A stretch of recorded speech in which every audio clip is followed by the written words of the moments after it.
35 years ago tomorrow, twin-engine plane went down over Gillsburg, Mississippi, killing lead singer Ronnie Van Zant, guitarist Steve Gaines, his sister Cassie Gaines. Their manager at the time was Ron Eckerman.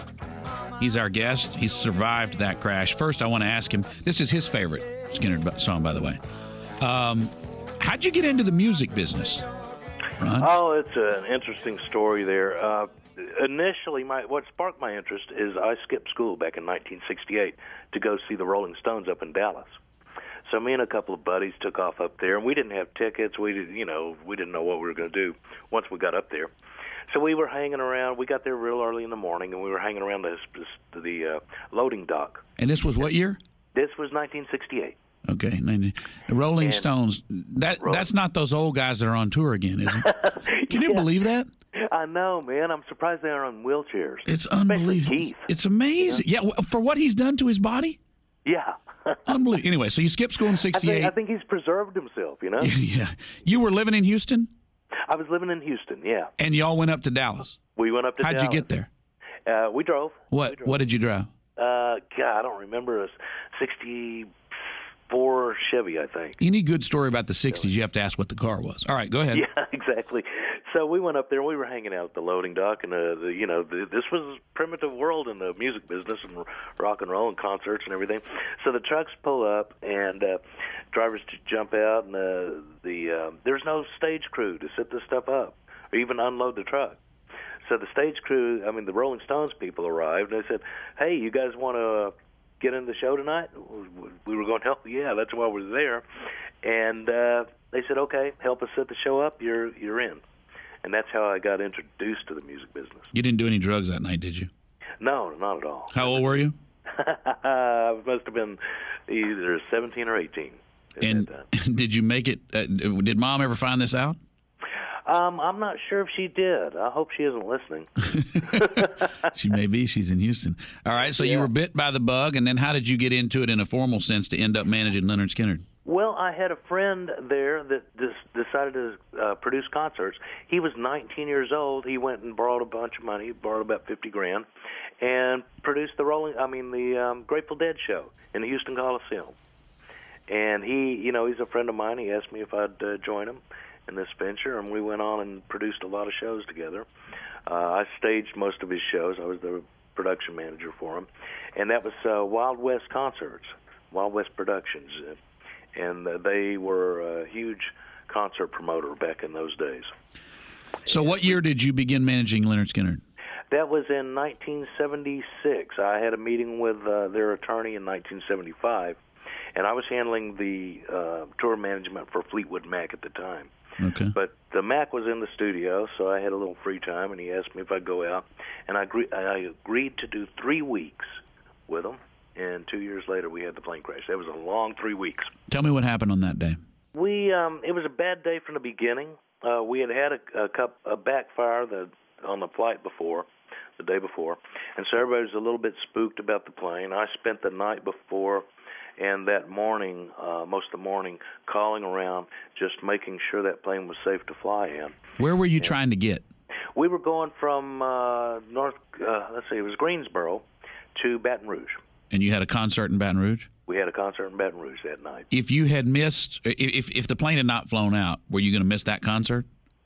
No, we would have made that concert. Okay, all right. Yeah. Go ahead.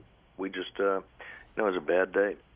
And I had no idea how bad a day it was going to be. So that morning we got up and our cars didn't show up to take us to the plane, to the airport. So that was the first sign that things were not right. And we had a pilot that was going to meet us, or a mechanic that was going to meet us in Baton Rouge with a part, and we were going to be repaired, and everything was fine. I got to point out that the plane did not crash due to a mechanical failure. A lot of people think that's what happened, and it wasn't. We had a mechanical problem that caused the engines to run rich, and the pilots miscalculated the fuel consumption. We simply ran out of gas. Simple as that. What a tragedy, They miscalculated. And there were errors, accumulative errors that led to that incident. So what was the sign that you, because I read that it ran out of gas, and for 100 yards you were clipping the top of pine trees. Yeah, now we ran out of gas at about 15,000 feet. So we glided in for a long, long time. You know, we were just gliding. It took 10 or 15 minutes. It's hard to judge the amount of time it took. At that moment, did you think we're going to crash, or, well, it's just going to be rough landing, they're going to have to? Because people do pull that off. Oh, yeah. And, you know, we had an open highway on one side of a forest and an open field on the other side. So I never thought we'd crash. You know, our ex-pilot, who wasn't with us on this trip, he had retired, had flown Jerry Lee Lewis around in that same plane for many, many years. And he said, this is one of the safest planes ever made. It's got a great glide ratio. If everything goes bad, you can still get down as long as you're not in a forest or mountains. So I never thought we would crash in the forest when we had an open highway. My thought was, we're going to look pretty silly hitchhiking down this freeway with a plane that's out of gas parked back there. So, you know, I never thought it would happen. And then we started hitting those trees, and man, it sounded like we were under attack, under machine gun fire. So you hit the trees, it crashes. Trees. Are you unconscious at this point? The last thing I remember, I saw the fuselage split in half. It looked like two giant hands had just unscrewed it in the middle. Now, I've been reading different things that suggest the plane came apart before you hit. No, it came apart after we started hitting the tree. Okay, and you were you were unconscious at that point? I was knocked unconscious right after I saw a glimpse of blue sky where the roof should have been. Okay, and you came to pretty busted up, I'm guessing. I was in a coma for about a month, and here's what's eerie. When they were pulling me out of the crash, I was the last one to be rescued. I was still strapped in my seat. Of course, the seat had ripped out of the plane, and I was under a bunch of debris. And so evidently I came to long enough to make some noise, and they found me. And as they were carrying me out of the crash site, I remember seeing Ronnie Van Zant lying on the ground, and my thought at that time was, well, at least he's getting some rest. And then I saw my assistant laying on the ground also. He was stretched out, and that was Dean Kilpatrick, who also passed away. And I thought, well, that's just like Dean, man. Here he is taking a nap during a crisis. So, I had some bizarre thoughts. And then when I was in the coma, I would wake up for a few seconds from time to time, and they tell me the only thing I said when I came to, I would say the name of somebody that was killed in the crash, And so It was very eerie. It was like they touched my life. I knew they had died in the crash, and those are the only people I asked about. I didn't ask about anybody that was living. My heart and soul comment, Ron, is an attempt to solicit your opinion on the current incarnation of a band calling itself Lynyrd Skynyrd. Well, I have mixed feelings about that. I've got to give them credit that they're doing a really good job of playing the music. But as far as I'm concerned, Lynyrd Skynyrd died when Ronnie Van Zant passed away. He was the nucleus of that band, and I just don't think it's right to have one original member of a band out there using the name Lynyrd Skynyrd, in spite of the fact that they're great players and do a great job. But you said during the break they're a good cover band. To me, they're the world's greatest Lynyrd Skynyrd cover band. Now, they've got their own songs, and they've done, new material. But God and Guns is actually a good tune. Yeah, exactly. And, so, more power to them. They're great. But, it should be called Lynyrd Skynyrd Jr. or something. I don't know. And Gary, still, I see them once in a while. Johnny, I consider a good friend, but, it's not going to change my opinion. Have you stated this opinion such that you've heard their response? They have never responded to me, although the last time I saw Gary Rosington, he wasn't real friendly. Johnny, on the other hand, was, very friendly. Well, it's one of those things that I know people in radio, and I'm sure fans of the great classic rock era, these reunion tours, when you have more new members than original members. Particularly when you bring new vocalists in, replacement vocalists, that's just troubling to me. I mean, just change the name. That's it. That's all I ask. Change the name to something that reflects. Look, we're covering these songs. We've got some of the original members, but we're not Lynyrd Skynyrd as it was. There's no doubt of that. So you were in a coma for a month after the crash, 35 years ago. And then what became of your life after that? What do you do at that point? Well, after that crash, it took me about a year to recover from that.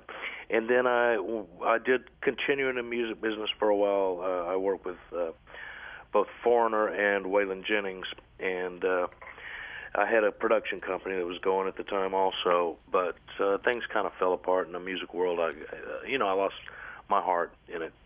And I got out. I went in and started doing some television, produced a TV show. Which one? And a film. That was called Bravissimo, and it was like the Ed Sullivan Show for Latin entertainment. Oh. It was way before its time. They had Latin entertainment in 78? Yeah. We had Celia Cruz. We discovered Paul Rodriguez and Los Lobos on that show. Wow, how about that? Did you ever have Freddie Fender? No, we didn't have Freddie. We had a lot of acts, from around the world. Freddie didn't join us. I don't know if it impresses you or not because you've had a pretty impressive life, but I can do I'll Be There Before the Next Teardrop Falls in Spanish, the whole song. Really? Yeah, for what it's worth. So how long did you do Bravissimo? Bravissimo lasted a season, and Okay. Then we ran into some trouble with our financiers, and it just Now, did it air on a network, Prime? We were on ABC affiliates. We were a syndicated show. Okay. Mostly, we had about 120 markets, mostly ABC. I think you should refer to it as a Latino hee-haw.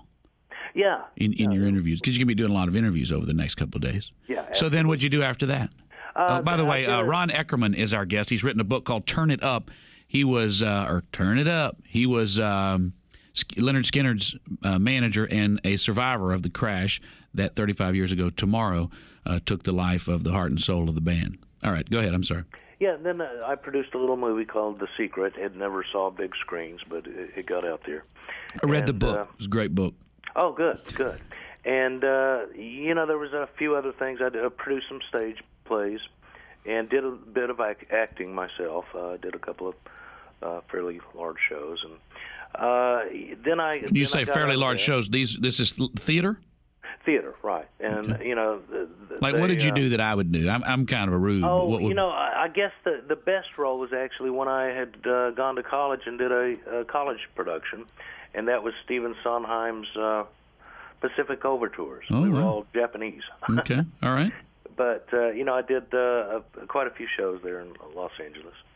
And, so then I started writing and had been writing a lot, and also did some engineering work. I was engineering by profession for a while and trained in that in college.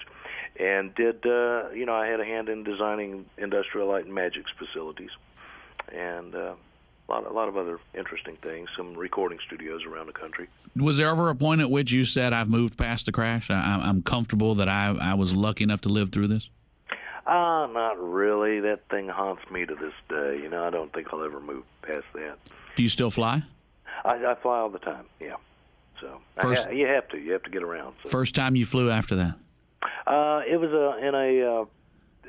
I was transferred from Macomb, Mississippi to Houston, and I could have been flying without a plane at that time. They had me so drugged up. But that was my first flight. And, right after the crash, there was many a time when I'd go down the jetway about to step on a plane, and I'd go, nope, not this one, and I'd just walk off. But now I don't have any trouble flying. Ron Eckerman's our guest. The book is called Turn It Up. Do you look back? It sounds like you were alluding to that, and you say maybe you just didn't trust your instincts. I mean, I think it's natural to do that. Yeah, it was. It was primarily I was torn. We have to get to the next show. That's the most important. You got to live up to your commitments. You have to do your next show, and so I had that responsibility. We had to do the show. We didn't. You don't cancel shows, but at the same time, you have to get there safely. So I made a mistake. It was a bad judgment call. Although I was told by everybody that we were safe. It's. I should never take off in a plane that had a mechanical problem whatsoever that had to do with flight. How many seats were on that plane? There was 24 seats. Can you still remember the inside of that plane? I can. Like the back of your hand. I picked